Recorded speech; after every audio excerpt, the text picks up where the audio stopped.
welcome back to the Daily Dope.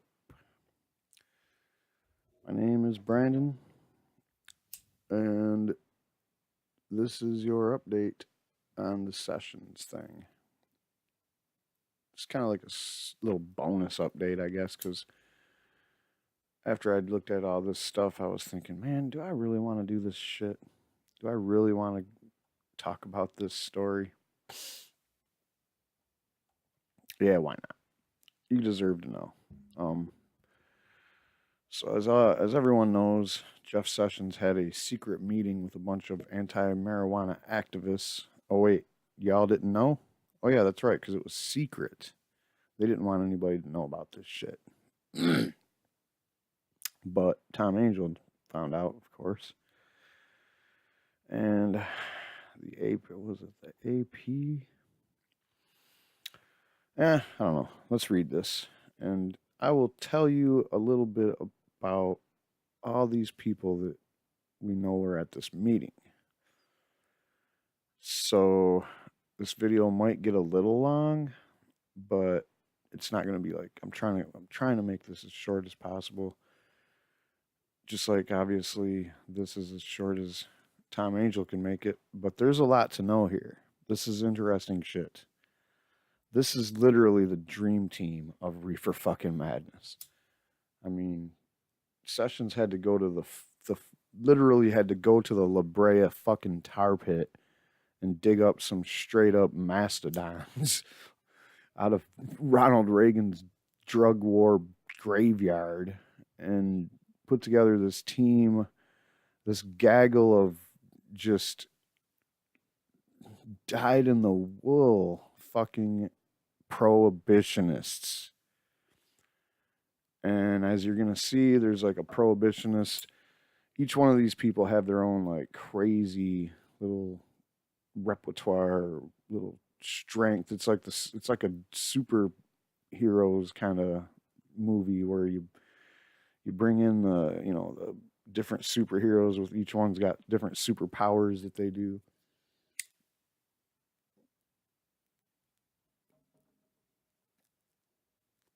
This is the kind of shit they're wasting your fucking taxpayer money on right here. This is unfucking believable. Do we got time and money for this shit? This is like a bunch of fucking stupid old motherfuckers just wasting money on some shit that nobody wants.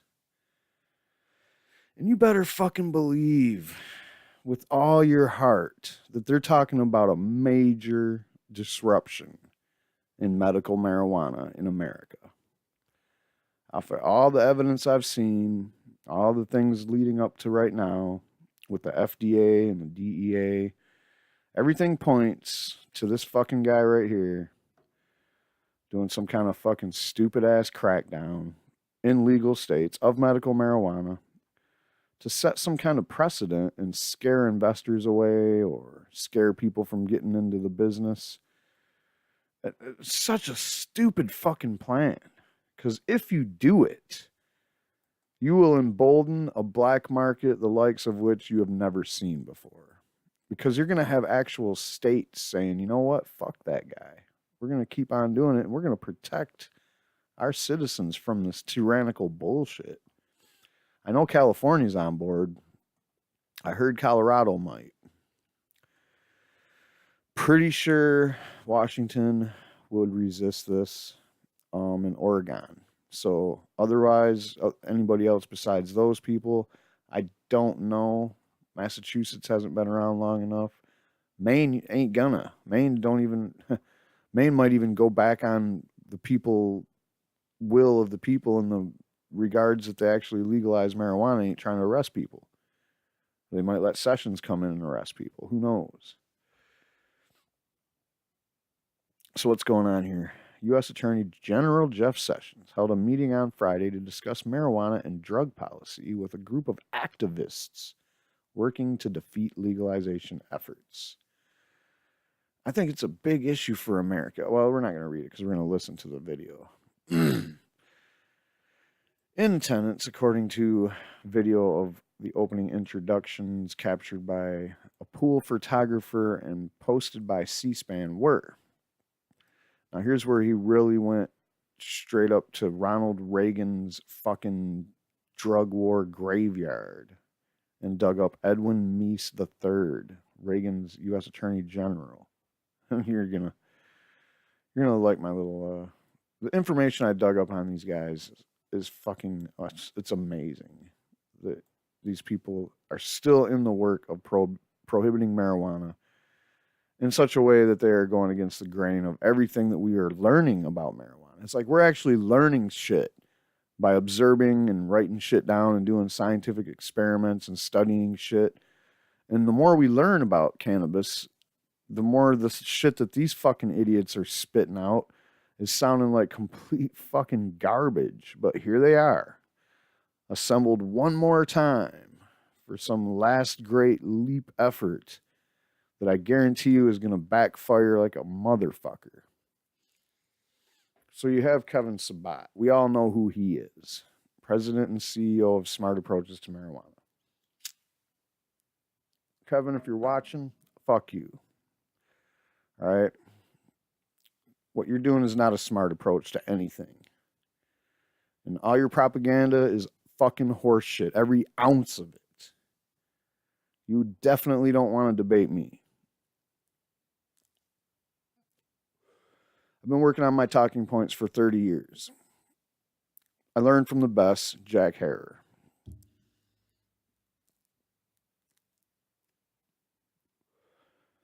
You've made a monster out of us.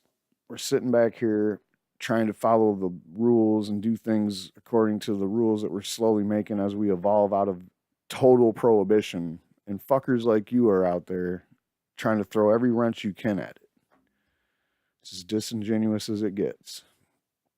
Bertha Madras.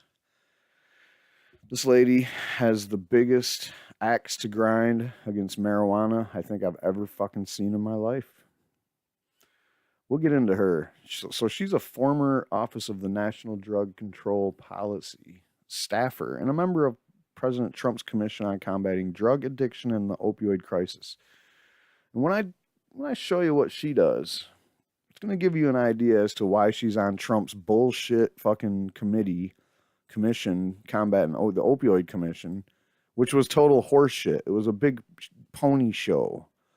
And it was not a very good one at that. You had a bunch of ugly old crusty ponies up there fucking spewing reefer madness, even though tens of thousands of people sent comments to them telling them how cannabis has helped them overcome addiction or not get addicted in the first place because they used it for pain instead of fucking getting prescribed opioids. We have Robert DuPont. I mean, this is like supervillain status shit here.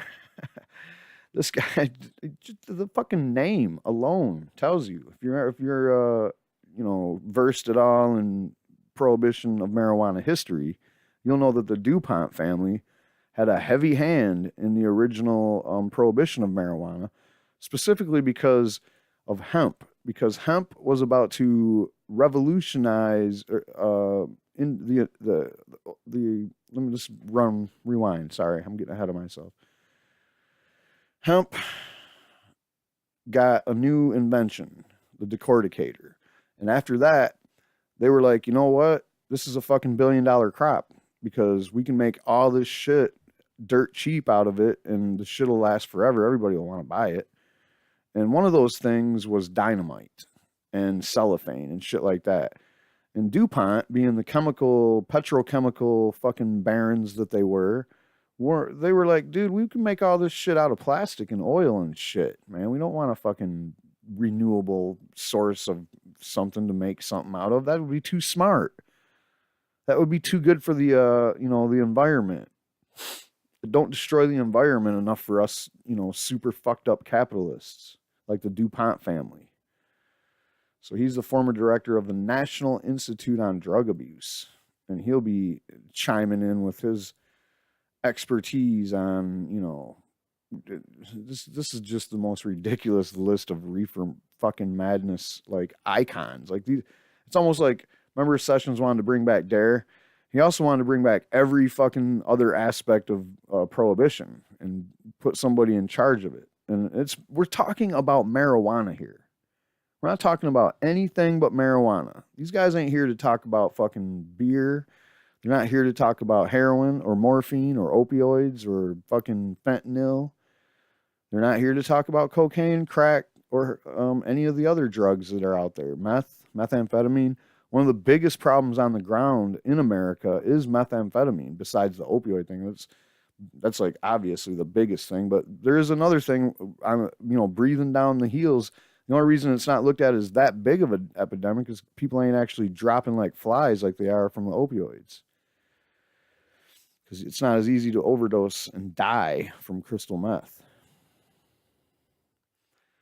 And then you got David Evans, Executive Director of Drug Free Schools Coalition. And this guy's drug free everything. He's basically probably behind like making billions of dollars off of piss testing people. And it's all about marijuana once again. Because everybody knows that marijuana is the hardest thing to get out of your system and pass a piss test. We all know this shit, guys. We're not fucking stupid. But you know who is stupid is this fucking gang of idiots. These guys are fucking idiots. I'm not afraid to say it. They have no business acting like they're academic geniuses. I don't give a shit if you're from Harvard. That doesn't mean shit to me. If you're spending your time at Harvard concocting reefer madness lies, then your fucking degree is worth dick. And your whole fucking career is a joke. And when you watch this video, watch Jeff Sessions. He sounds like he's... Oh, shit. We ain't even online. Hold on.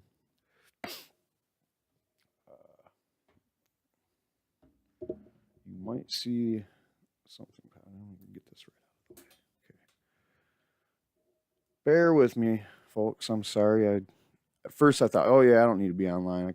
These are local. I can just do this clip real quick and not worry about whether I'm online or not, but that's just simply not the case because, we want to watch this video. And like I said, it's worth it.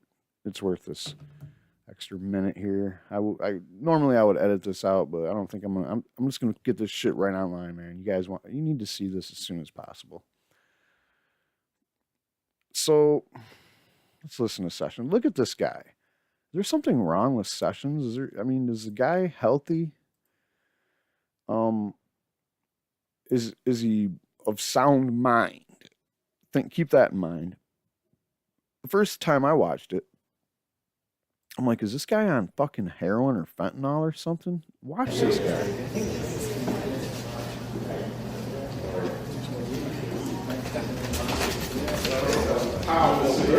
Twice in 1 week. Yeah, thank you for coming around to do this thing. Hey, well, we met when you first showed up at the Senate. I worked for Senator Hatchett. Oh, really? Yeah, and I remember you just showed up, and one of yours asked me to come down and really stick in that little basement office. Right. So it's been a long time, but it's nice to see you. Well, it's good to see you. And Bob, great to meet you. Good to see you.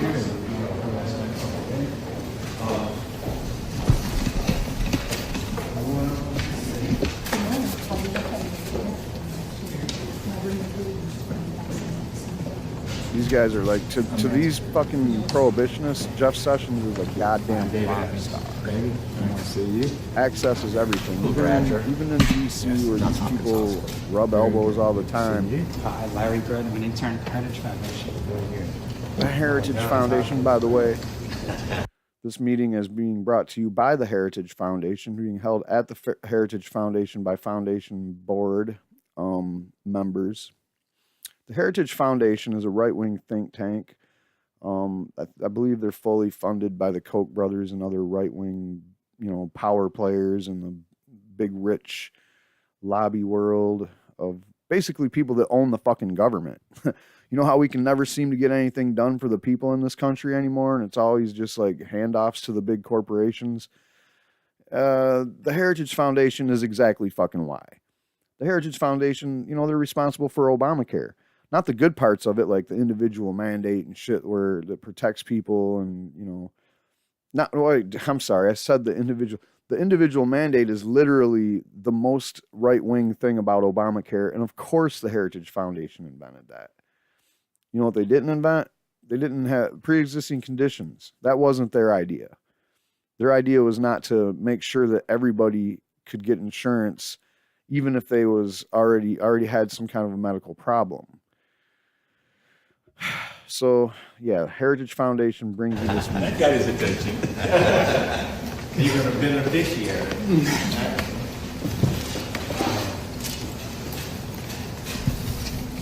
Well, thank you for coming, and I appreciate the opportunity to hear your analysis on marijuana and some of the related issues. All throughout this thing, where Jeff Sessions has been wanting to crack down on marijuana, he always does that. He's always like, we're going to do this stuff so we can look more into our policies and marijuana. No, you're just trying to look at how you can fuck people over on marijuana. That's what they did at that secret meeting in Colorado. A bunch of people that worship Jeff Sessions like a rock star got together and fucking drooled over him. I think it's a big issue for America, for the country, and I'm of the general view that this is not a healthy substance. What the fuck are you on that's making you sound like you just fucking fell into bumped your head into a fucking steel rail? He looks like he's still seeing stars or something. I think that's pretty clear. And then no, it's not clear, man. The only thing clear is that you guys are fucking ignoring all the evidence and testimony. The policy response that we in the federal government needs to be prepared to take and do so appropriately. And you don't need to take any action, jackass. You don't have the money to. You guys have other crimes that the federal government out there enforcing crimes arresting people for breaking laws. What the fuck are you worried about marijuana for? Period. Let alone in legal states. I do believe, and I'm afraid, that the public is not properly educated on some of the issues related to marijuana. And that's why he's got this gaggle of fucking reefer madness lunatics on board, is they're going to re-educate the public. Because the public isn't educated enough on marijuana. What does that fucking mean, Sessions? You're the only idiot that I know that won't look at any fucking evidence for marijuana's safety and efficacy. You're the one that needs education, not the public. And you bringing together people like Kevin Sabat and Madra, these other people that we're about to profile in a minute, you're a fucking authoritarian dictator style fucker that's trying to tell the public false information so that you can enforce archaic laws on your own fucking citizens. In other words, you're a sick, twisted, fucking demented motherfucker. And that would be a matter that we could, all of us together, maybe be helpful in working on it. And that would allow better policy to actually be enacted. So you're saying that if you go out there and mislead the public and misinform them about things about cannabis, the safety, I guess, is what you're probably getting at. What are you getting at? If you go out there and lie to everybody and tell them more reefer madness, then you'll be able to enact policies and enforce policies, and the public's just going to go along with it? No, dude. The public is not fucking down with what you're talking about. I think the polling is like in the 90s on percentage of people that don't want you to fuck with people that are in states where marijuana is legal for any reason. I am really pleased to have you here. General Meese, thank you, and the Heritage Foundation for helping us put this together. Meese looks like he's got a foot in the fucking grave. So I look forward to that. Thank you. Mr. Attorney Thanks General, for. can you comment on the president saying the FBI is in Congress? Tell us more about the FBI. I'm a big fan of the FBI. All of us have to perform. Okay? Thank you, Dean.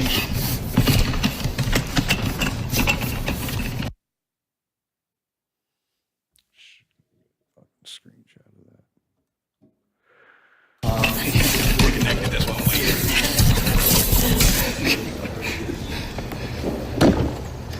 Yeah, that's them telling them to get the fuck out of here with that camera. Surprised they let them get that. All right, clearly that's it for that. So there you go. There's the intro from the meeting from Sessions himself. And the Goon Squad, we're about to meet the Goon Squad. So Edmund Meese, this old troll-looking fucker from Lord of the Rings, I think, is where he came from. But not the newer ones. We're talking the Lord of the Rings from like the 1900s or the late 1800s. This guy is just an old, diehard, angry at the fucking liberals, Reaganite, Ronald Reagan homeboy. Jesus Christ, this is just awful. So, what do we got here? This guy has no heart. He basically made a controversy in December of 1983 when he was basically saying that when it comes to questions about balancing spending cuts against the need to feed hungry children, he said that he had seen no authoritative evidence that children in America were going hungry and that some of the allegations are purely political. When asked about soup kitchens, he said that some people are going to soup kitchens voluntarily. I know we've had considerable information that people go to soup kitchens because the food is free and that it's easier than paying for it. You believe that? How could anybody in their right mind even think that? Apparently, this guy's never seen a soup kitchen before. Democratic leaders and social welfare activists called his comments disgraceful and outrage, unkind, mean-spirited, and absolutely ridiculous. Tip O'Neill, the Speaker of the House of Representatives, compared Meese to Ebenezer Scrooge. Shortly after, Meese offered a tongue-in-cheek defense of Scrooge, saying that he had his faults, but he wasn't unfair to anyone, and that he suffered from a bad press. Oh, whatever, man. So Reagan nominated Meese to be William French Smith's successor as Attorney General on January 13th, 1984. For more than a year, Democrats repeatedly charged Meese with unethical conduct to bar his confirmation as Attorney General, including a report by Archibald Cox to the Senate on Meese's, quote, lack of ethical sensitivity and blindness to abuse position. However, he was finally confirmed by a vote of 63 to 31. Wow, that's with more opposition than any other Attorney General nominee had received since the 1920s. So Meese became Attorney General in February of 85. Pretty sure Jeff Sessions barely squeaked by on his confirmation vote, so he probably actually beat this guy's record. But that's pretty bad when you have a solid 1/3 voting against you. On May 21, 1984, Reagan announced his intention to appoint Attorney General to study the effect of pornography on society. The Attorney General's Commission on Pornography, often called the Meese Report, convened in the spring of 1985 and published its findings in July of 1986. The Meese Report advised that pornography was in varying degrees harmful. I mean, come on, guys. This guy, that's the kind of shit Reagan liked to spend money on. As Attorney General, Meese chaired the National Drug Policy Board, which coordinated with Nancy Reagan's Just Say No national anti-drug education campaign. One of Meese's innovations was to seek the cooperation of drug-producing countries. Quote, one of our most effective weapons against drug traffickers, Meese wrote in his autobiography, quote, was to confiscate the assets of their criminal activity, such as expensive autos, yachts, businesses, and homes. To make this technique even more effective, we shared the proceeds with cooperating local law enforcement agencies to embrace their drug-fighting activities, to enhance, ironically enough, and not ironically enough, Meese was well known for his opposition to the Miranda warning ruling by the Supreme Court requiring suspects' rights to be read to him before he is questioned by authorities. U.S. News and World Report asked, you criticize the Miranda ruling, which gives suspects the right to have a lawyer present before police questioning. Shouldn't people who may be innocent have such a protection? Me said, suspects who are innocent of a crime should, but the thing is, you don't have many suspects who are innocent of a crime. That's contradictory. If a person's innocent of a crime, then he is not a suspect. That's the most twisted fucking logic I think I've ever heard. Congratulations, dude. How do you pull that one out of your ass? Do you smoke weed? That's pretty creative.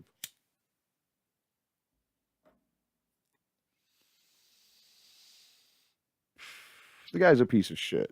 Meese, fuck you. Go away. No one wants you around. We don't want you involved with this stupid commission, whatever the hell it is. So, as unconstitutional as the last two things I read about this fucking guy sounds, and by the way, Reagan and his gaggle of right-wing Christian weirdos that thought Reagan was some kind of a, anointed thing that God delivered America. The Reagans weren't really all that super Christian like people think. In fact, they had like cult shit going on in the White House. But besides all that, what I was saying is the last couple of things I read about him, you would think this guy didn't have a fucking clue what the Constitution is, right? Well, check out this Tea Party bullshit that he wrote an intro for. Written by a fixture on the Tea Party rally circuit and unofficially adopted by the party as its Constitution guide. This book goes over the ultimate source for answers to the hot-burning questions about how our nation is meant to be governed. Each spread pairs a page from the Constitution with a modernized version, cleaning up the archaic legalese and making the meaning of the original accessible to anybody. An insightful introduction with detailed endnotes further illuminate the original principles outlined in the architects of the Constitution. Sounds to me like you guys are definitely trying to rewrite the Constitution to make it sound like it works for your purpose. Now, since he was a member of Reagan's cabinet, I figured there had to be something shady, but he had to be racist like everybody else in that fucking cabinet, right? So I found this gem. Top Reagan White House staffers exhibited rampant racism when civil rights and equal opportunities were discussed at meetings, according to a new book by Terrell H. Bell, Reagan's former education secretary. Bell's book, The 13th Man, a Reagan cabinet memoir, details that Reagan staffers referred to Reverend Martin Luther King as Martin Lucifer Coon and called Title IX, the federal law guaranteeing women equal opportunity, the Lesbians' Bill of Rights. Bell places most of the blame on Attorney General Edwin Meese III, who was then top presidential advisor. Despite Reagan's public statements decrying discrimination, Bell wrote that he found that he received no encouragement from the others in the White House or from the Department of Justice to support enforcement of civil rights laws. Bell would not name any names, but he attributed the sick humor and racist cliches to mid-level right-wing staffers at the White House and at the Office of Management and Budget. So, I mean, I'm not really super huge into identity politics, but that's pretty fucked up, man. That's kind of what I pictured, though. I mean, it's Reagan's inner circle at the cabinet. I don't expect him to do anything but crack fucking sick racist jokes. We all know about Kevin Sabat, don't we? Well, if you don't know about Kevin Sabat, he is the assistant professor of psychiatry and director of the Drug Policy Institute at the University of Florida. With Patrick J. Kennedy, he co-founded Smart Approaches to Marijuana in January of 2013. He's also the author of numerous articles and monographs, including the book Reefer Sanity, 7 Great Myths About Marijuana. Sabat is a graduate of the University of California, Berkeley, and Oxford University, where he received his doctorate in social policy as a Marshall Scholar.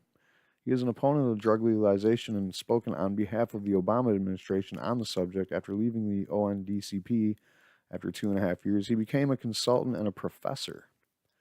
In 2013, Rolling Stone called him legalization enemy number 1, ahead of the U.S. drug czar and the DEA administrator. Kevin Sabat is the president of Smart Approaches to Marijuana. He's a regular contributor to TV and print media and a blogger for the Huffington Post. Sabat has worked with NIDA director Alan Lesner and MDMA educational efforts and has had testimony entered on the official congressional record. He was a key witness in two marijuana hearings after his work in the Obama administration. He has written on the need for prevention, treatment, and enforcement to guide drug policy, although he has also argued for abolishing severe sentencing guidelines like mandatory minimum laws. His articles have been published in newspapers such as the Washington Post and New York Times. He has argued for removing criminal penalties for low-level marijuana use, but has opposed legalization. Don't believe the hype. In September, Sabat admitted lying multiple times to a forum at an Edward M. Kennedy Institute for the United States when he claimed to possess 2 bags of candy on which was infused with marijuana. Shit, what just happened? After the forum concluded, Sabat left both bags of candy unattended, which were subsequently stolen. He was chastised for leaving a controlled substance unattended, only to be caught lying about the contents of the bags. The attendees of the forum who stole the bags submitted them to a laboratory for testing of their levels of marijuana content. Dr. Saunders' report was conclusive that neither bag of candy contained any THC. The story was reported in a news broadcast which claimed that Sabat admitted that there was never any marijuana in the props he presented at the forum.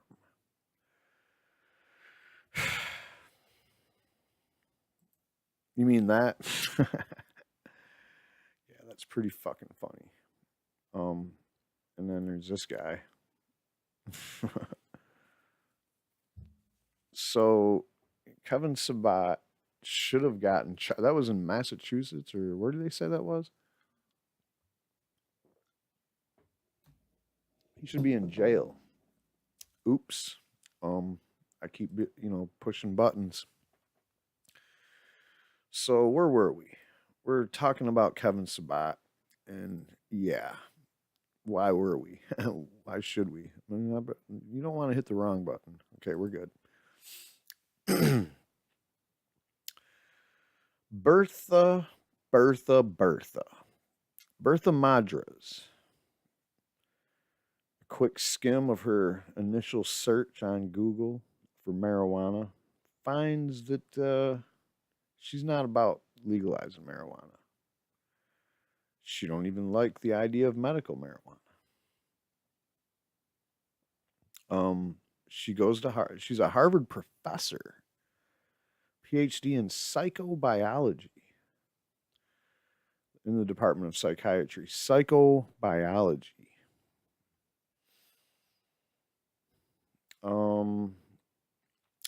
She's got this weird way of connecting marijuana with opiates and opiate abuse.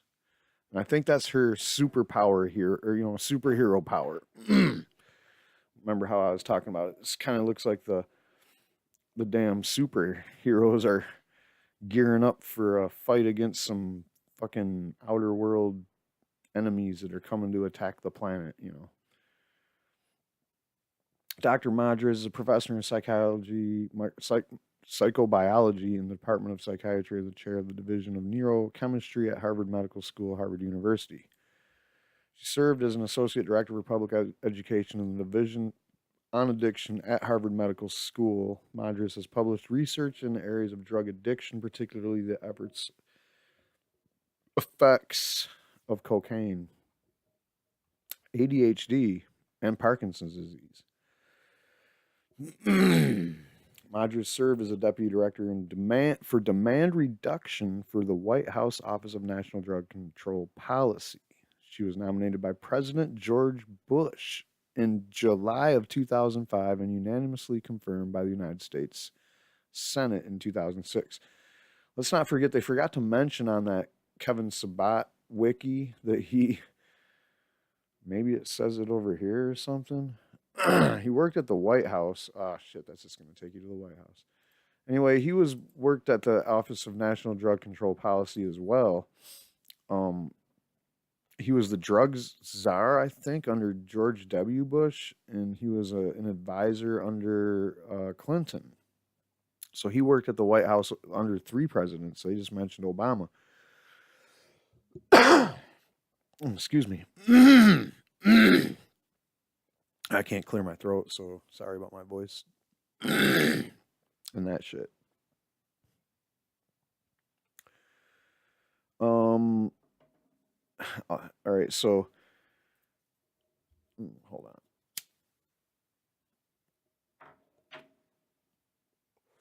Although her term was largely consumed by oversight federally funded programs, upon assuming the office of deputy director at the ONDCP, Madras became aware of newly emerging threat: fentanyl overdose deaths and heroin addicts. She rapidly organized a conference in Philadelphia with treatment providers, emergency responders, emergency room professionals, law enforcement officials, representatives of city governments, and other healthcare professionals to create a coordinated response to eliminate the threat to life. Within months, for a number of reasons, fentanyl overdose deaths declined rapidly. Over 170 media events and interviews during her term she gave 2 interviews on Narcan distribution to heroin addicts and friends. At the time, she strongly supported Narcan rescue by trained healthcare personnel, but opposed distribution to heroin users and their friends of overdose rescue kits of opiate antidote naloxone or Narcan, or IV or nasal spray form. Sorry. Her opposition was based on discussions with NIDA and SAM HSA and a scientific literature by NIDA. So basically, they were telling her, no, we need to have them at the hospital just in case the original dose of Narcan don't work. We don't, not everybody's going to know how to use this shit. I think it'd be a real easy solution to that. Like, you could have somebody at the pharmacy teach you how to use the Narcan real quick on somebody that's fucking overdosed with a doll. It's fucking simple as shit. I seen them doing it with stuffed animals for like 4-year-old kids. So being against having Narcan available as close to somebody that's an addict as possible is just fucking reckless behavior, in my opinion. So that tells me she don't even care about the patients. And she would argue that I'm crazy. Oh, you're crazy. I care about the patients. The patients need to be at the hospital where the doctor... No, you give them, you revive them, and then you still take them to the fucking hospital. Duh. But as far as reviving goes, Narcan, as far as I know, you can't do it wrong, really. It's pretty fucking easy, And to train somebody to use it, and I believe it has the IV injection, like a needle, but it also has like the nasal spray or the mister to spray it into the back of your throat. Either way, or both, all that shit on one unit. And it's not that hard to train somebody to learn how to use it. So you're full of shit to say that. This is an article from Harvard Gazette talking about heroin. And basically pretty good detail about how different ways that people get addicted to heroin, okay? And different things that people do. But when I read some of this, I'm like, this is some people that sit around and read books about addicts. I don't know, maybe they have exposure to addicts and stuff like that, but this sounds real basic. Listen to this shit. People use speedballs. They will self-administer both cocaine and heroin because they like the different effects. They use cocaine to feel euphoria and energy, but they also want the mellow effects of heroin. It is all dopamine in one region. They shouldn't be able to detect drug-induced differences depending on taste. It should be a common taste. What? I don't think she even knows what she's talking about. And that's different things for different people. Different people do speedballs for different reasons, I think. But she's got a few things to say about marijuana in this article.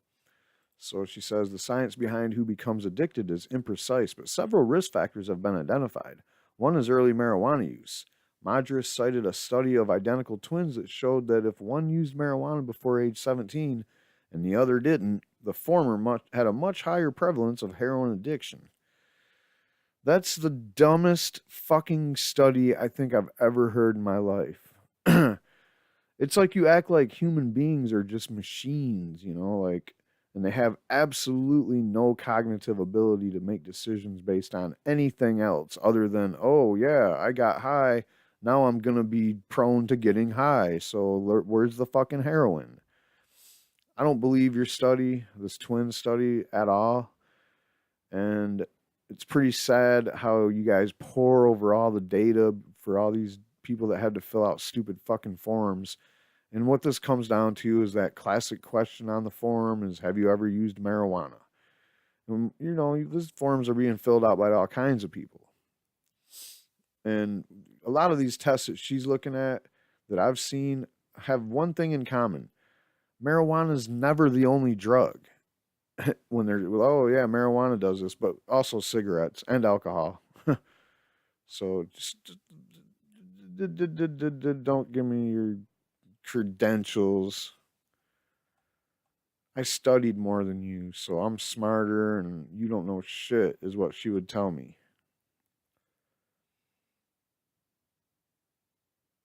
I don't believe you, lady. I don't believe you at all.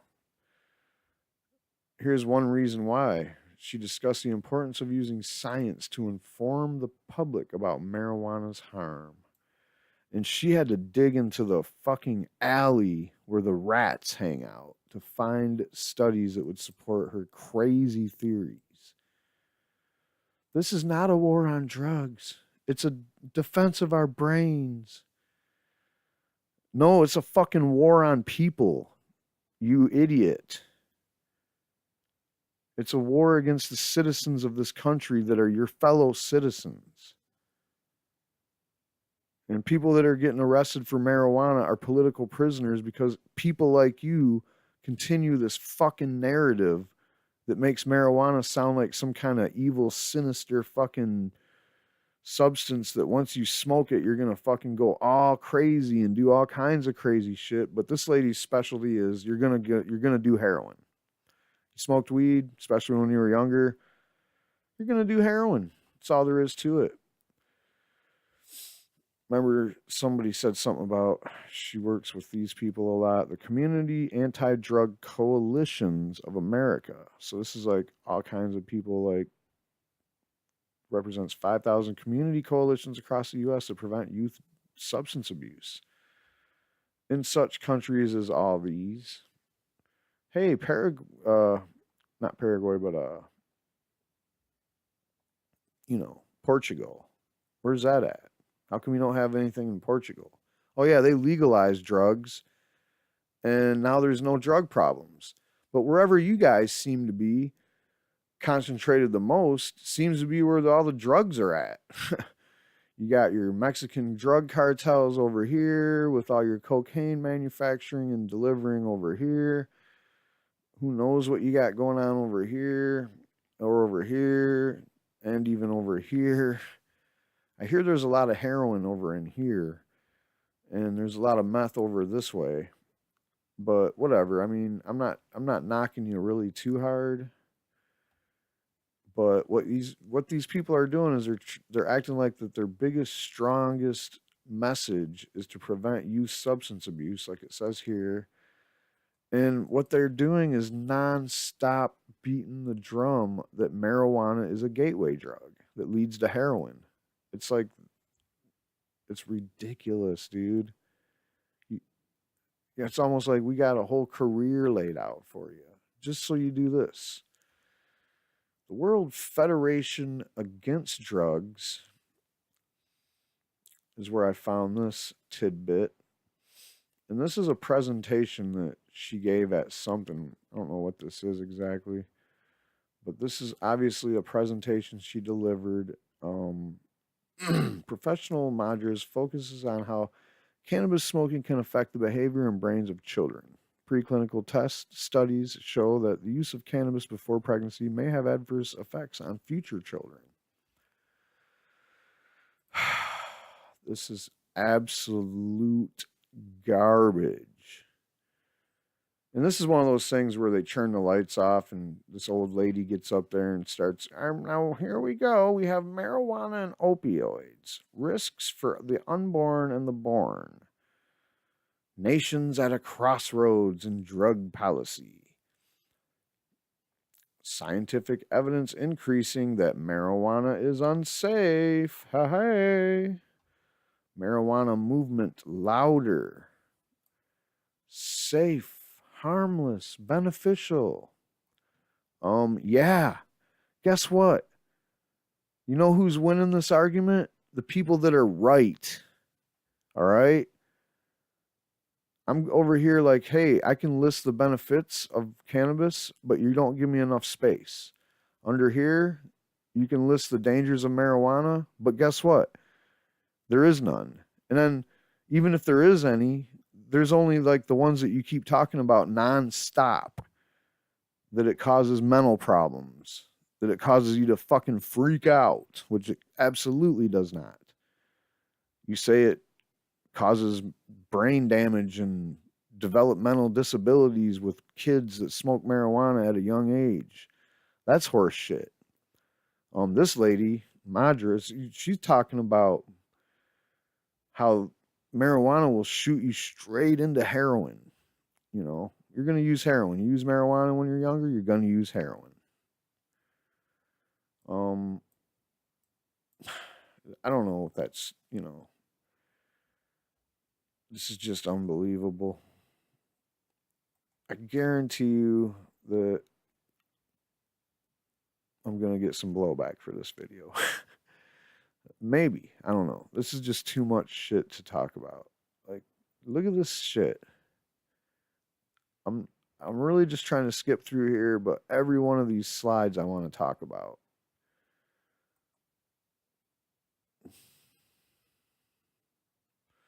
I mean, I'm not sure what she's talking about right here because that's not weed right there. That's some other kind of plant. The herb found to kill breast cancer. I don't know what they're talking about.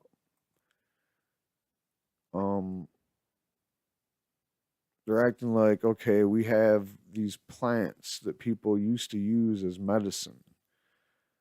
But we took the fucking tree bark right here and we churned it into aspirin back in 1853. We took this here and we churned it into this here. Here's atropine. Here's the plant that they got it from. Here's some digitalis. And I don't know what the hell those flowers are, but they're awesome looking. And I think what they're saying is before the FDA rolled into town and told everybody to churn everything into doses, people were just using this shit and was getting by pretty good. Who knows if it worked better? I guess we'll never know because nobody uses fucking tree bark anymore.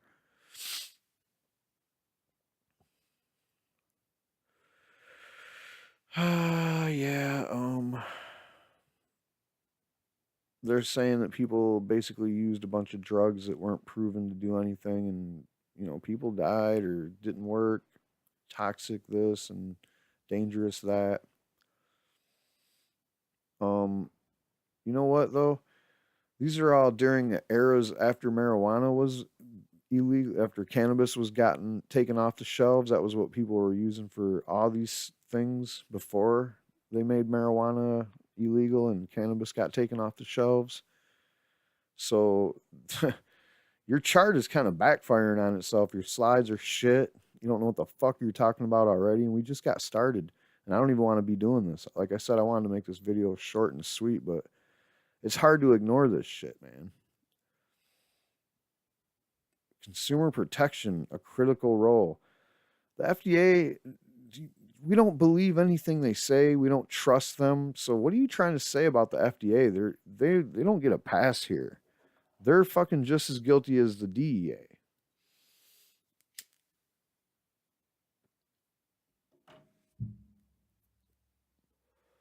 So what you got here is their goal. Their goal is to take these numbers and bring them down. And what it is you got these percentages of 12 to 17-year-olds using marijuana in the past month. And over here, you got the states where people have always been known to use marijuana more than anywhere else in the country. So this is nothing big.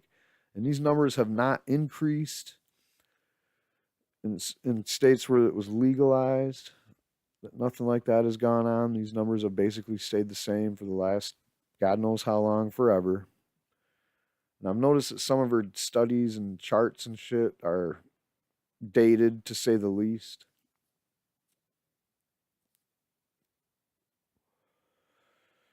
Um, Casual marijuana use associated with brain abnormalities, talking about how it changes the way, I mean, this physical altercation of your brain is literally what they're saying.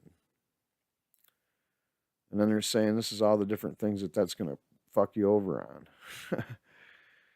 on. That's funny because it seems like there'd be a lot of people that would be just fucked over big time if this was something to worry about, right? Because literally millions and millions of people smoke marijuana worldwide and have for thousands of years, yet we've never seen any of this shit really play out.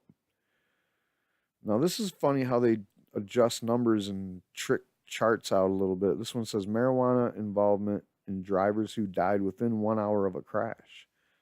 Not sure how big of a deal that is. I guess like fatal crash is a fatal crash, ain't it? Who cares if it takes you an hour or a month to die? If you fucking die from a car crash, you die from a car crash.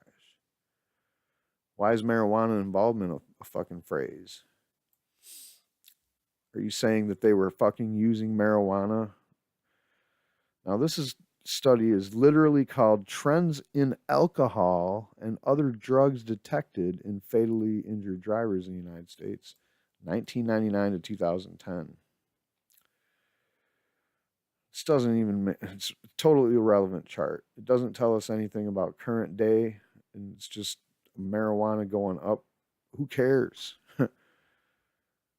You're just testing to see if people, this is just really where they're starting to get better at testing fatal car crashes for drugs. And what do we know about all these other drugs? Is they only take about 2 or 3 days to get out of your system. Marijuana, 30. These people are all getting in crashes, probably a lot of them alcohol. Marijuana was just in their system. That don't mean shit. They're acting like this is a spike right here. This is the actual spike right here. See that? It goes from there to there. And actually, that's not even the highest that it ever was. And actually, your, chart here isn't really that big of a fucking difference from the very bottom to the top. So, and again, this is old, 2014. They just started selling marijuana legally. Now, by the time she got to this slide, people were probably already sleeping in the audience. And the snoring was getting loud, and people weren't really paying attention anymore because she got away with this one. This is complete horseshit. If you look closely at the numbers, you will notice that this chart is complete horseshit. Now, what it says is marijuana use disorder, death rate 3 times higher. I don't know what that even means. I'm sure she has more words to go with it. Slightly higher than alcohol death rate. That's not even good English, even if you're trying to paraphrase and shorten it up. That's fucking terrible, lady. You think I'm supposed to take this lady seriously because she's got credentials? Is that what the fucking game is here? Because I don't give a fuck about those credentials. I don't give a shit about you criticizing me for using the word fuck. What I do like is this fucking chart. Look at how marijuana is supposedly 3 times higher. 3 times higher than fucking what? Just because you got it stacked up over here to look like it's higher than something else.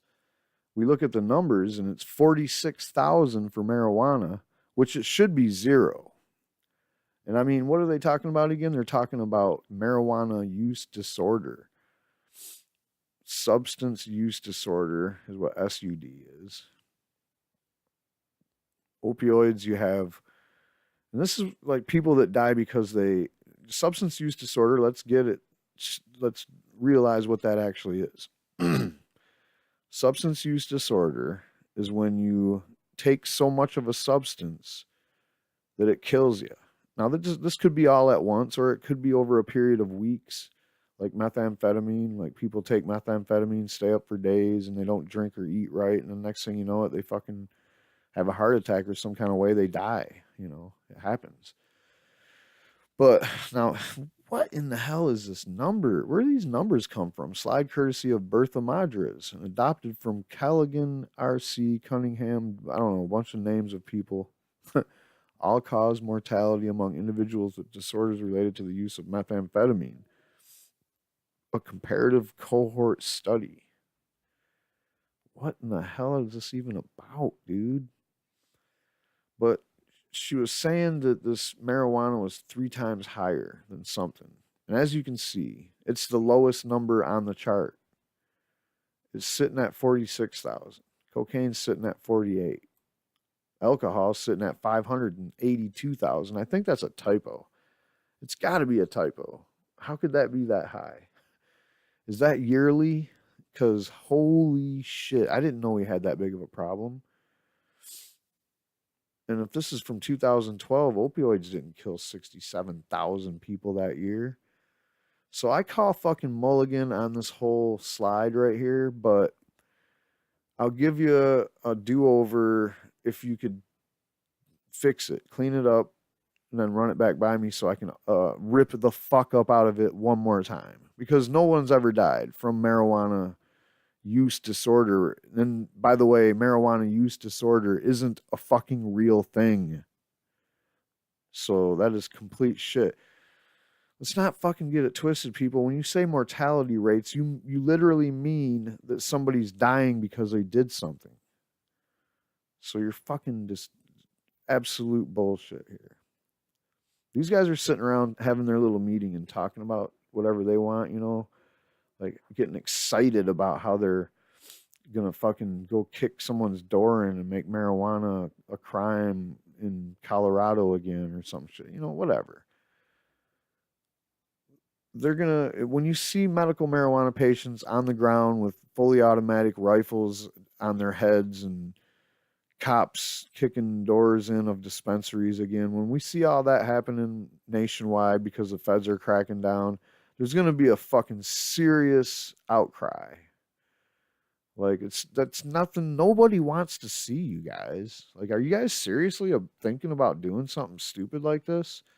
I mean, obviously this is the dream team of Reefer Madness. So they're not, this isn't like, he already had the meeting where the heads of all the police union type people and the, you know, the law enforcement thugs all got together and was like, we want to crash that bullshit going on out west, man. We're sick of smelling that weed. And you know, that them meetings already happened. And we didn't really get afraid of those because they didn't really have no backbone to them. There wasn't really no, you know, there was no real threat there. It was just like, okay, guys, you really don't have the money to go kicking doors in.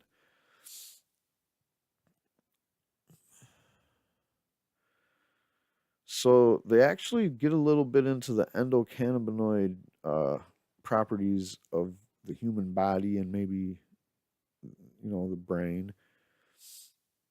But they're talking about when you're pregnant, cannabinoids in the brain are implicated in brain development, promote the birth of new brain cells, tell cells what type to become, guide them to their targets, and help them form connections. Well, that's fucking awesome. Then why would you think marijuana would fuck with that? Let me give you a hint. It don't. It helps the development of that.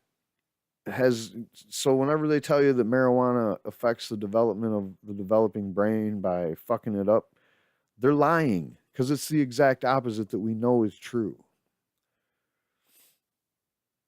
See, now this neurotoxic effects, that's bullshit.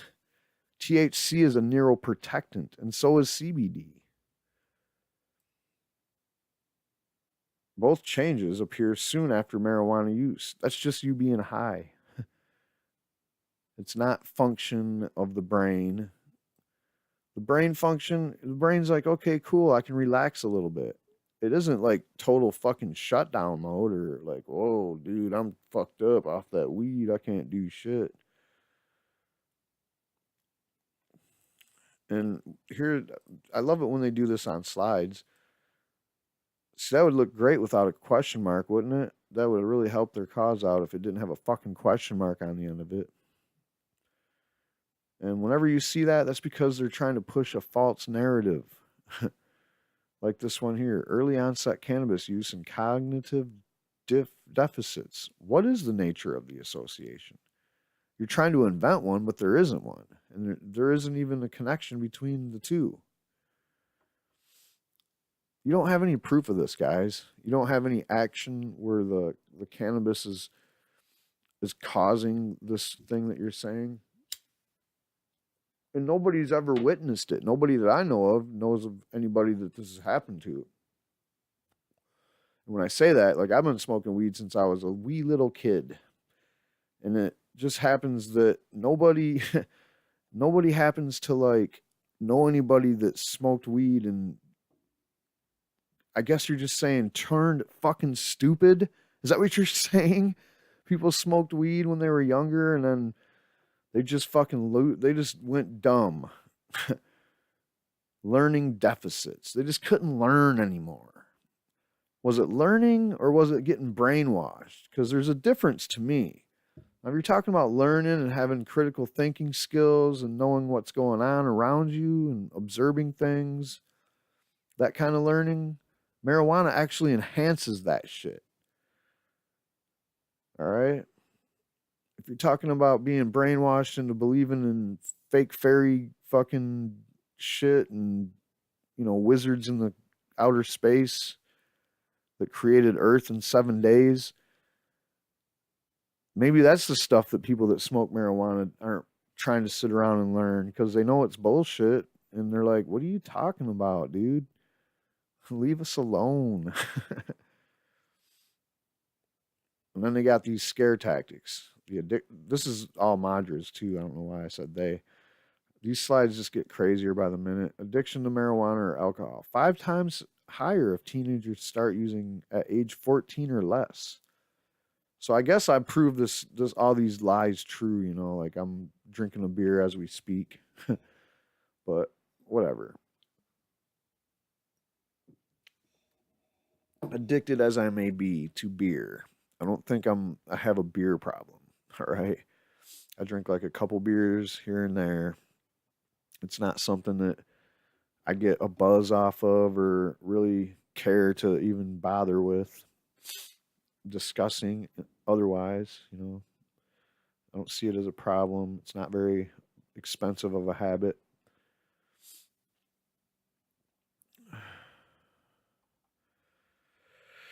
All right, I'm going to be done with this one, guys, because I'm probably boring the shit out of you. And as I would be bored as fuck if I was sitting in the crowd and I was getting forced this shit crammed down my throat. I mean, this keeps on going, though. It gets crazier by the minute. Miswiring the brain. THC disrupts cortex development in fetuses. All right, now this study is all the way back in 2014. I don't think these are studies, man. I think these are purposeful smears created in situations where I don't even know how they come up with this shit. How do they? THC reorganizes wires in the developing and adult nervous systems. You know, and it's for the better too. That's what the part that they left out. THC impacts cortical wiring in the fetal cerebrum. I don't see that possible. And if it does, it's probably something natural that is going on. Like if you're introducing extra THC, it's saying, okay, cool, you're going to have more THC. We're going to rewire things so that we can use that for other things. I don't know, maybe. But just like I'm saying that, I don't believe that these guys are really serious about this shit. How do they know this? Did they cut some brains open and look at that shit? Oh, these are wired different because this guy smoked weed. And even if they were wired different, isn't that supposed to be true anyway of two different people's brains? Or just wired slightly different? I'm sure there's a certain way that everybody's wired the same. This shit's just horse shit, people. Oh, here's the exact ways that marijuana affects the developing fetus. Is there a bunch of expectant mothers out in the crowd that you're worried about smoking weed? Because this is weird. No one's going to take this home with them and be like, oh, yeah, I seen this great slideshow about how, if you're smoking weed while you're pregnant, it does all this crazy shit. And meanwhile, remember, this lady's supposed to be some kind of authority on the opioid problem and the fentanyl problem and all that shit. And she's wasting all this fucking time talking about this crazy shit. You know that every fucking like 17 or 27 minutes, sometime, let's just say every half hour even, a baby is born addicted to opioids in this country. So fuck you with worrying about this shit, which is all bullshit. None of this is true. None of this shit that's these studies from 2011 to 2014 and 2016. This is all bullshit, guys. These studies don't mean a fucking thing. These guys grabbed a big stack of shit that they call data and they poured through it and they came up with this shit. And look at what this study's called here. It's called Molecular Mechanisms of Maternal Cannabis and Cigarette Use. Like I said earlier, and guess what nicotine is, guys? It's a neurotoxin. Not only is, of course, nicotine a neurotoxin, but there's hundreds, if not thousands, of other neurotoxins, chemicals that form when you fucking inhale cigarette smoke. Secondhand smoke is even just as bad. Know a lot of people don't believe me, but that's not fucking fake science. You know what is fake science? This bullshit here. They're saying that one weekend, less than a week, increased tremor, exaggerated start, impaired mental development 9 months in, impaired verbal, abstract, visual, and quantitative reasoning, impaired short-term memory. This is just ridiculous. I'm not going to read any more of that. But if they were exposed to cigarette smoking in those times, or when they were in the womb, I don't even know what the fuck you're talking about, lady. You are crazy. This lady is crazy. A certified crazy lady who's a Harvard professor is sitting here telling you this shit. That cannabis leads to opioids. Cannabis increases opioids in pain regions of the brain, spinal cord rewards regions. Opioid blockers block THC reward. This shit ain't even true, man. This is not true. Opioid blockers block THC reward? No, that is definitely not true. Opioid blockers block cannabinoid pain reducing effects. Man, that's funny. I just read a whole study about how cannabis in conjunction with opioids actually increases the pain reducing effects of the opioid.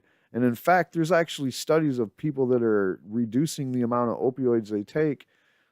There's so many studies on that one. I could talk about them all day, but we know the ones that everybody talks about because they say that in states where medical marijuana is legalized, opioid pills, the number of them prescribed has gone down at least 15% at the lowest, and as much as almost 30% in other places, other states.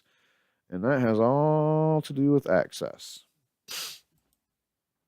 Opioids produce tolerance to THC pain-reducing effects. That one I don't know. I wouldn't say that that's not true, but it's probably not always true.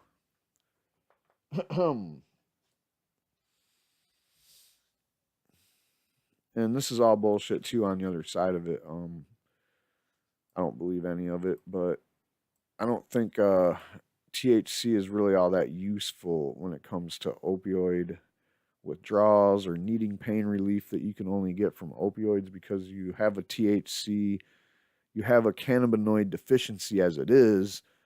So just smoking weed isn't going to help you if you need opioid pain relief. That much I'll agree with.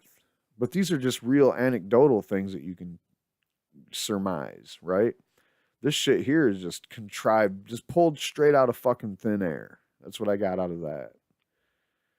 And yeah, this is probably getting pretty long. Sorry, guys. I don't know why, I guess if you're super bored, just keep watching this because I'm going to keep fucking running it. There's still a couple people to talk about.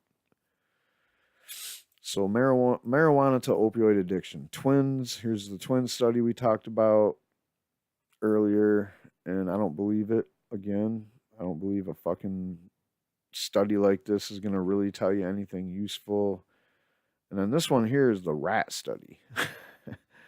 Adolescent cannabis exposure alters opioid intake and opioid limbic neuronal populations in adult rats.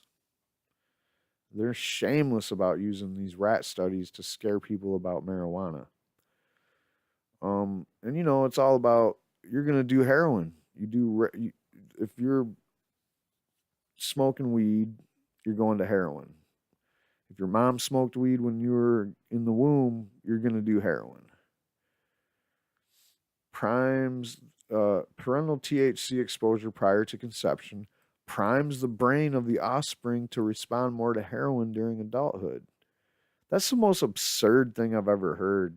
I mean, even in a rat study, it's like, dude, they're fucking rats. I imagine they're pretty bored, and anything you want to do to get them out of boredom is going to be straight up cool. This whole idea that they're studying shit with rats in the first place, giving rats fucking drugs and shit to try to figure out how that's going to affect people. That's the stupidest fucking thing I've ever heard of, dude. You know what? Rats don't have cognitive abilities to actually make sound decisions. So you're saying people don't either? That's basically what you're saying. Is people are just have no fucking willpower or just sloths drifting from one thing to the next, trying to see if they're, like sniffing around like a dog looking for something. This is the stupidest shit I've ever heard of, man. So I'm going to say it once again. Madras is crazy. This lady is a crazy lady. These slides are absolutely fucking insane, Bertha Madras. And now we have Robert DuPont. He's a national leader in marijuana policy. Of course, he was born in 1936. Damn, dude, you're like fucking like old. Like these guys are dinosaurs. I told you Jeff Sessions was a fucking dinosaur, and he's out in the backyard of Ronald Reagan's drug war graveyard digging up fucking, Brontosaurus's and shit. This guy here is a fucking pterodactyl. He was the first director of National Institute on Drug Abuse from 1973 to 1978 and was the second White House drug czar from 73 to 77 under former President Richard fucking Nixon. So this guy straight up jumped in right after Nixon started his famous war on drugs that we're living under right now. 1978, DuPont became the founding president of the Institute of Behavior and Health Incorporated. In 1982, he and Peter B. Bessinger founded Bessinger, DuPont, and Associates, a national lobby, and a fellow of the American Society of Addiction Medicine, and a life fellow of the American Psychiatric Association. He was the founding president of the Anxiety Disorder Association of America and currently maintains a psychiatric practice in Maryland specializing in addiction and anxiety disorders. And marijuana seems to be his number one enemy. He's got all these awesome books like The Selfish Brain, Learning from Addiction, drug testing in treatment settings, drug testing in schools, and finally, drug testing in the correctional settings. That sounds like a pretty straight up, like, pipeline, don't you think? You go from school to rehab to prison. He claims that marijuana is the most dangerous drug. Whoa. What? Like, did you just say marijuana is the most dangerous drug? I've been sitting here smoking this joint the whole time I've been doing this clip. Pretty sure I'm going to smoke the whole fucking thing before the clip is over.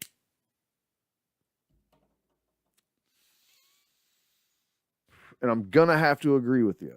Marijuana is very dangerous to assholes like you. Because when I smoke this shit, I can see right through your fucking bullshit, dude. You're an old school 80-year-old fucking hack. Like, are you what is this guy even doing still alive, man? Don't you have a cannabinoid deficiency? Clearly you don't smoke weed. I'm pretty sure this guy's in the family that fucking originally uh made marijuana illegal in the first place. And basically he was born like the year before that happened. 80 years ago.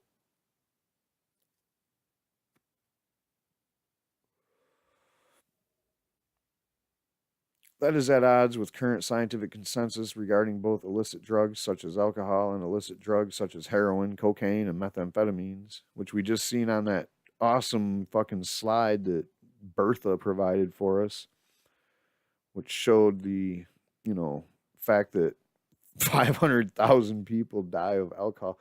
I don't know where she got her fucking numbers. They were twisted and fucked up, but it did show that heroin, cocaine, and methamphetamine had some serious numbers of people that die from them. So no, dude, marijuana is definitely not the most dangerous drug because no one's ever died from marijuana. DuPont is a strong proponent of the prevention of addiction to alcohol and other drugs before it starts, which is always that's just code word for he hates marijuana and thinks that that's why people use everything else is because they use marijuana first.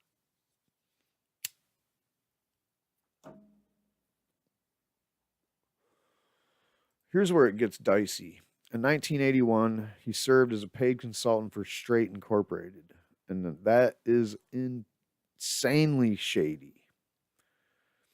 It's one of the few drug treatment programs that enrolled adolescents, while viewed by some as a controversial nonprofit rehabilitation program, which was subject of numerous allegations of abuse, and which was successfully sued for false imprisonment and maltreatment. The program was viewed favorably by many notables such as Nancy Reagan and Princess Diana.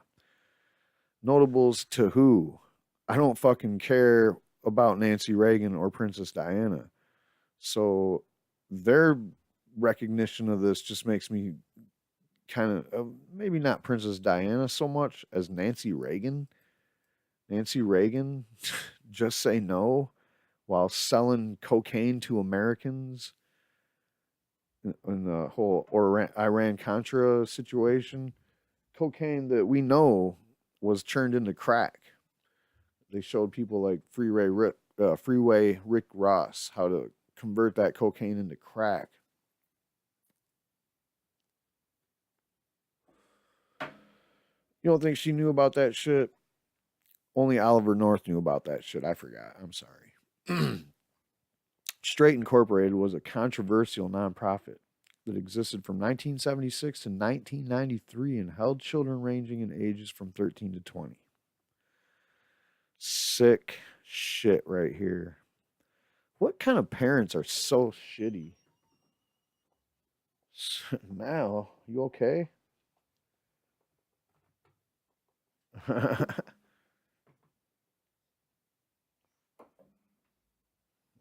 You'll be all right. Go lay down. Straight was allegedly this is really hard to read, guys. These guys were absolutely insane.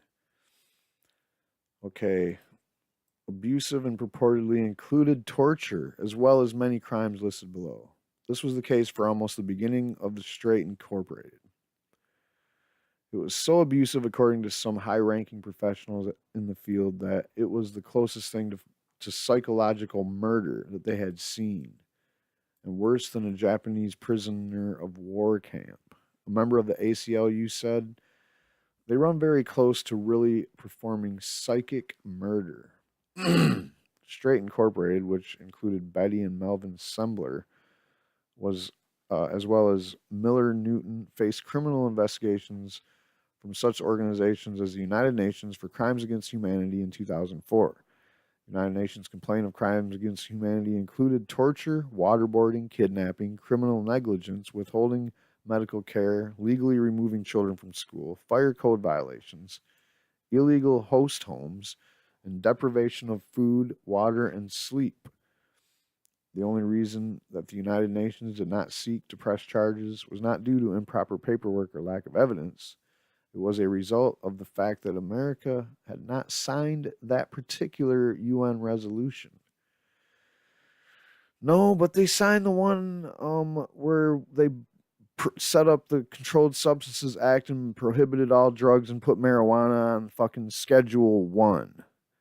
That's one of the few treaties that we signed on to the United Nations, and we're all aboard for that one. But for some reason, we're not aboard with the ones where you could actually fuck somebody over for fucking torturing kids. Assemblers and Straight also face investigations and possible charges from the Department of Justice, FBI, HRS, and more, as well as mounting lawsuits. These investigations began shortly after Straight opened. The Assistant State Attorney David Levin at the time would state, it was child abuse and torture directed by Miller Newton, who did not even hold a PhD at the time stated on state documents.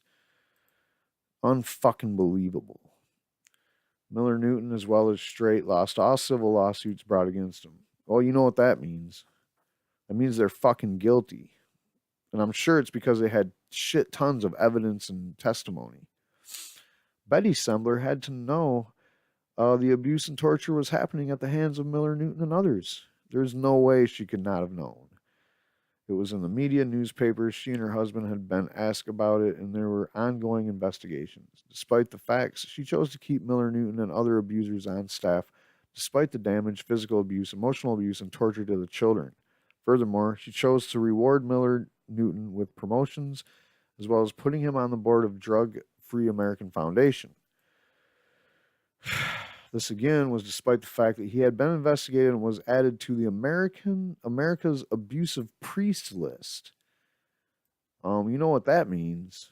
That means some of this abuse, we might be talking about sexual abuse, because that's usually what it means when abusive priests are made a list of. Miller Newton was now claiming to be a priest, although once again having no formal training. After Miller Newton had lost the lawsuit due to abuse, lost every one of them, and been under investigation multiple times, and every program he ran was shut down. Betty Sembler, in a 2005 court deposition, stated this: Dr. Newton is an outstanding individual and a very close and dear friend and a valued one.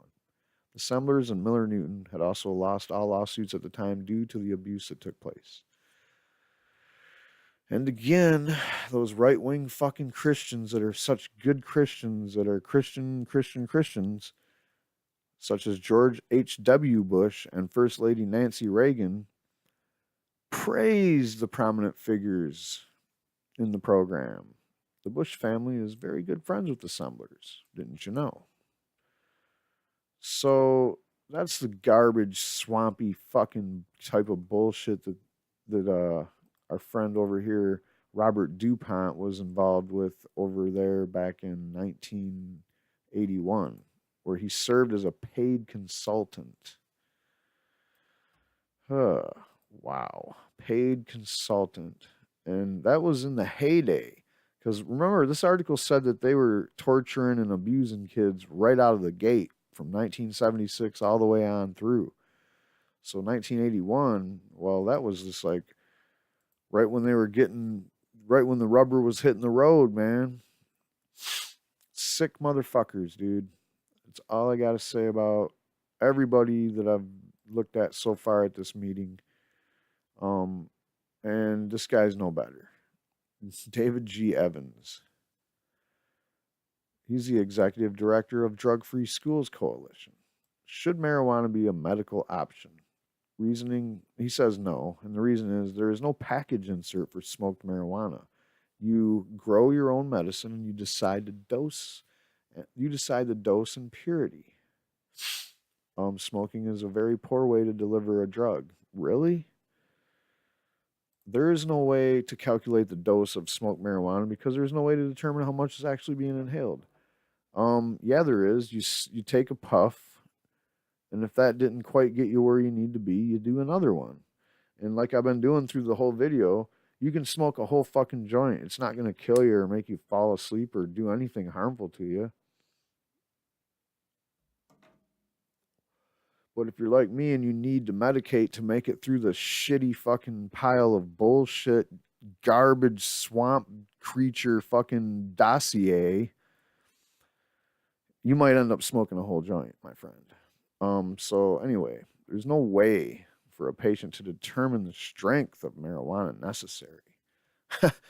Well, if it's not strong enough, sir, you just smoke another hit or two. It's not that hard to figure out. In addition, the harmful chemicals and carcinogens that are the byproducts of smoked marijuana create new health problems. Yeah, buddy, I guarantee you I could run laps around you, dude.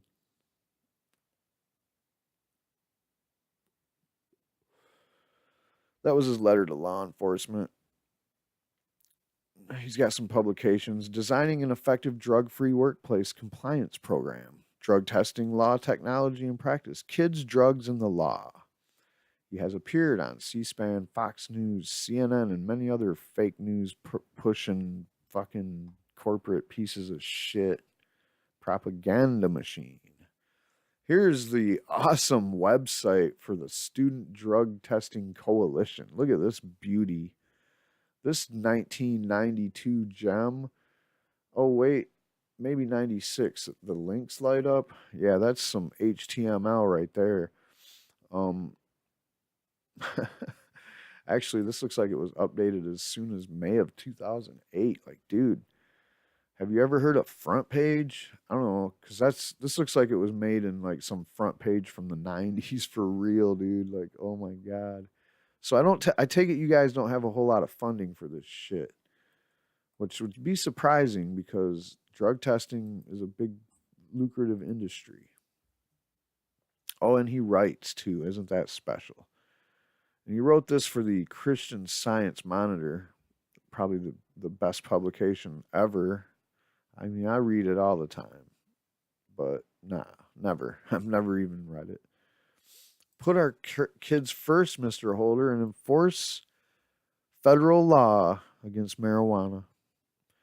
And this was in the, the heyday of legalization back then, when Colorado and Washington legalized, and they're rolling up on legalizing recreational sales and shit.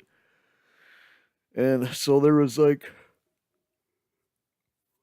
this is the last time, he got huffy and puffy with an attorney general to try to get him to shut it down. And let's see what he had to say. Anyone who is cultivating, selling, or distributing marijuana is violating the Federal Controlled Substances Act, regardless of state law. Obama must enforce federal law and begin prosecutions to stop the proliferation of medical and recreational marijuana that is harming our kids. Parents across America are waiting for you to enforce the Federal Controlled Substances Act in states of Colorado and Washington, which have legalized recreational marijuana, as well as the 19 states where medical marijuana is legal. These laws were passed as a result of a well-funded lobbying campaign by the marijuana industry. The public has been misled by this campaign to see marijuana as harmless, natural, and medicinal. Just as we were misled years ago by the tobacco industry, which claimed that tobacco was not addictive and that smoking had no ill effects. No, nobody remembers that when that was going on. People probably always assumed smoking cigarettes was a little bit on the fucking dicey side. Anyone who is in the business of cultivating, selling, or distributing marijuana, including medical marijuana, is in violation of the Federal Controlled Substances Act, which preempts state law.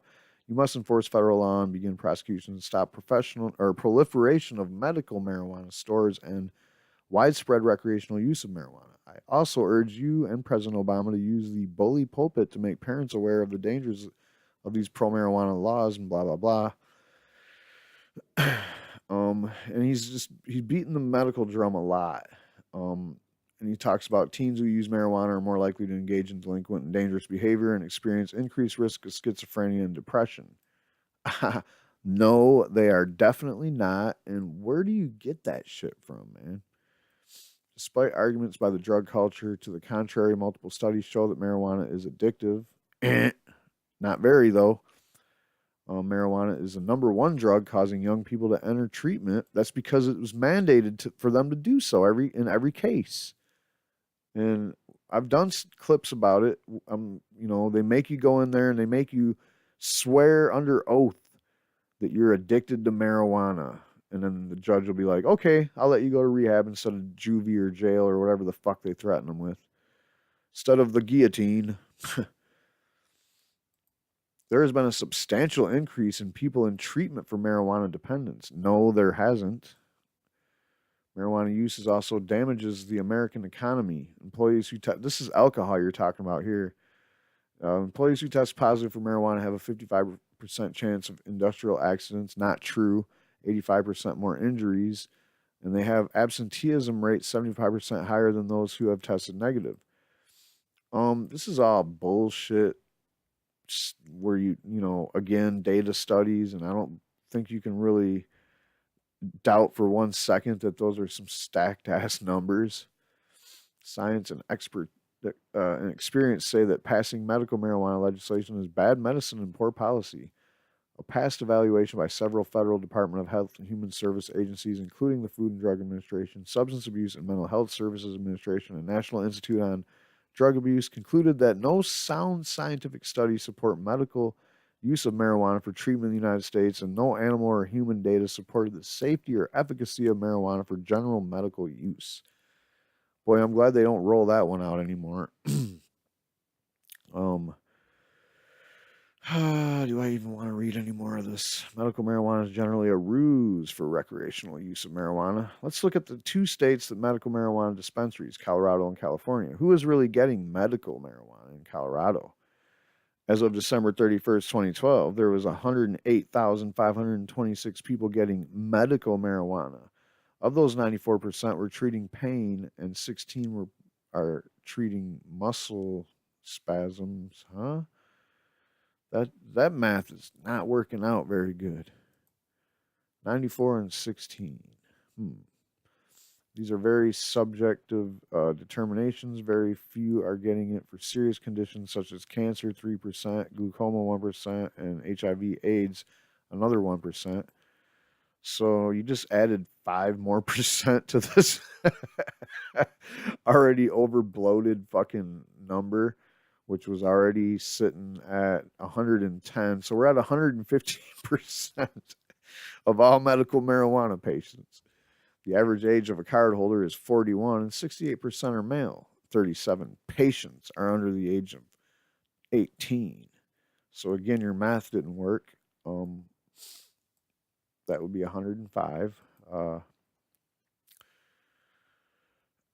So besides just doing real bad math and using like complete horseshit theories as to what people are doing, I'm not going to read all this other shit. It's just the same rigor, bullshit, scare tactic, reefer fucking madness. I hate to say it, but that's the words that keep popping out of my mouth every time I see this garbage coming from any of these right-wing, like authoritarian, fascist, straight up assholes. Like, we don't care what you think about marijuana, dude. You have a problem with fucking a substance that gives kids brain damage and makes people crash their fucking cars. Make alcohol illegal. Go after fucking booze. Oh, the marijuana today is stronger than the marijuana that your dad used to smoke back in the 60s. Who fucking cares, basically? And it's not even true, but even, it is to a certain degree, but it's not like good weed was totally extinct, And by the way, it only has to be so good. Like, you can just take an extra puff of it and boom, you're there. So, just like I was saying. So I hate to, damn, this clip was long. I didn't mean to go that hard on this clip. And hopefully people just watched the first part of it and was like, yeah, fuck these guys, and shut it down. But I'm sure there's people that hung out and watched this shit because, it was a little less boring and agonizing, I'm sure, than this actual meeting was. But this thing here, man, looks like it was pretty fucking boring. I'm glad I wasn't forced to go there. I mean, it looked like Sessions was going to fall asleep just whipping out his little buzz phrase, and I'm sure he's getting like to the point where you don't even got to read it anymore. He's got this thing nailed down by heart. But that's basically it. Wow, what a profile, what a dossier of swamp creatures. Um, you know, Trump said he was going to drain the swamp. This is the swampy ass like shit you could see coming out of the drug war department. Like if you were going to drain the swamp there, you would get rid of people that were connected to big pharma. You would like make it so that there was no lobbyists becoming politicians and politicians becoming lobbyists and shit. And you wouldn't have these gnats flying around the fucking fruit pile of good thinking because these guys are the opposite of that. As you just heard from the profiles of these people, this is absolutely the grossest bunch of reefer madness spewing robots. They all hate marijuana. There's no doubt about it in my mind. Every one of these people absolutely cannot stand you or the substance that you prefer to use, which is marijuana. And like I said before, one of the reasons they don't like it is because it allows us to see right through the bullshit. You all right, Mal? All right. Well, that's it. I'm going to have to let my dog out. And that was it anyway. Long clip. Didn't mean it to be so long. Hit the like button. Peace.